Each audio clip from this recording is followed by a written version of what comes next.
In this video, I'm going to talk about headers and footers. Headers and footers are things that appear automatically on all of your pages at the very top or the very bottom. This is one of the reasons we leave a margin so that you have room for your headers and footers. So that's where your headers and footers are going to appear, or at the top and bottom margins. You typically would not put a header or footer, in my opinion, on the first page of a document, because you usually have the title of whatever the document is on the first page, and people will clearly know that it's page number one. For that reason,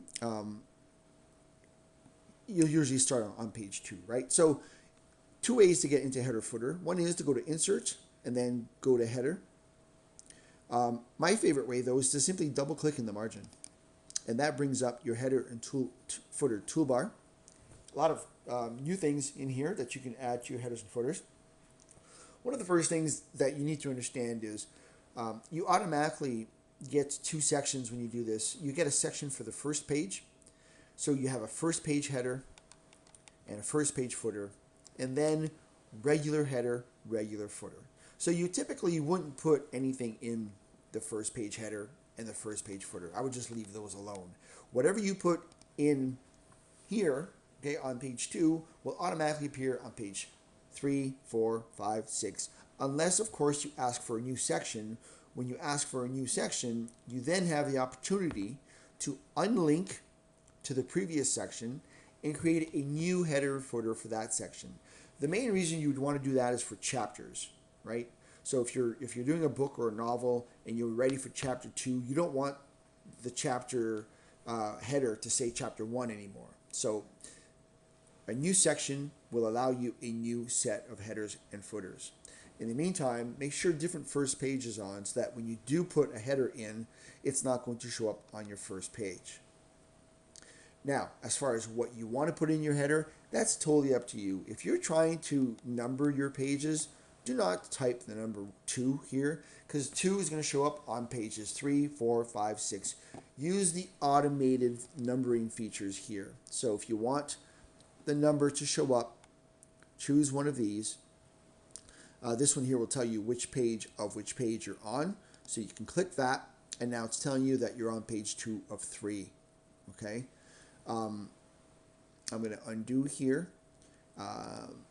So again, many choices to, as far as what you want it to look like, where you want it, etc. All right. When you go into headers and footers, the other thing you need to know, I guess, is that you automatically get two tabs in here. You get a center tab and you get a right tab. And what that allows you to do is you can repeat the title here if you wanted to. So simple room designs. So I could type here simple to remind people what it is they're reading. Room designs. And I can tab into the middle. And because this is a center tab, whatever I type is going to go both ways. It's going to go left and right. So I can type the month here. I can say September. And then I can tab again. And then I can type the year here. Right? So that gives us a nice spaced out look. I have my show hide on, which is why you're seeing the tabs. So there's an option is what you could put. And that, of course, because it's in a header, is going to show up on page 2, 3, and all of the others. And then at the bottom is usually where we would insert our page number. So again, you would go back here and you'd ask for a page number. You could put the date and time. You could put pictures. You could put online. There's all kinds of things you could put in here. It's totally up to you. But for the sake of keeping this video relatively brief, I'm going to go ahead and go for a page number here. So I already know I want to go bottom of page, and you can go in the middle. I really like the one of one feature, right? I'm not sure that I want it on the right hand side, so I might find out how that ended up on the right hand side. And that's just right aligned, so I can center this instead and put it in the middle. Very simple, very easy. If you're looking to delete them, if you have them and you don't like them and you want to get rid of them, you can do that. I believe if you go back to the insert menu here and you go back to header, you can remove the header from here. And I should still have the footer, and I do, so you can go here and you can remove the footer. I believe you can manually just delete this as well, right? Just select it, delete it, and it's gone. So that's how you can insert headers and footers, delete them. Once again, I guess I can't stress this enough, is when you're working in headers and footers, don't forget the different first page. Otherwise, whatever you're asking for is going to show up on your first page as well as your second, third.